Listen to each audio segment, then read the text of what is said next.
Fans all around the country are mourning the loss of the country music icon, and towns across America remembering her brightest moments, including Ringgold, Georgia, where she wed Carl Dean in 1966. Aaron Gilchrist joins us now from just blocks away where the couple got married. Aaron, we can see that beautiful mural just behind you there. What have you found since you got there?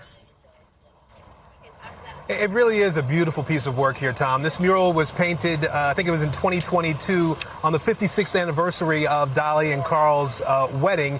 They came here, they snuck away from Tennessee down here to Ringgold, Georgia, to get married in 1966 with just Dolly, Carl, and Dolly's mother, apparently, to sort of avoid having the big spectacle wedding at that time. They wanted to do something small here when maybe there were some folks in their circle who weren't totally on board with that. And so today we've seen people really coming here hour after hour to this mural and trying to pay their respects to Dolly Parton, a woman whom they loved so much. And that's something we heard over and over again from people here, Tom. I just loved her. That was the refrain that we heard. And she talked, Dolly did talk about her marriage with Carl Dean, and said that it was a great old love story that she had with him.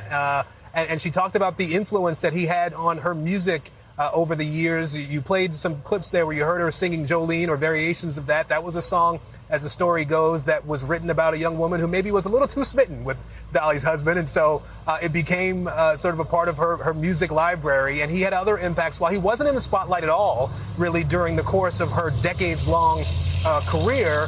He was always in the background for Dolly. He was always there with Dolly, in a sense. Someone that she talked about loving deeply, and she talked about the fact that their marriage had lasted for so many decades, Tom, and that he really was a driving force for her, who had his own separate life, his own private life as a business owner in Tennessee as well, Tom. Yeah, they stayed married for all those decades. Aaron, great to talk to you tonight, and thank you for bringing us that story and that slice of life of Dolly's legacy. We thank you for watching, and remember, stay updated on breaking news and top stories on the NBC News app or watch live on our YouTube channel.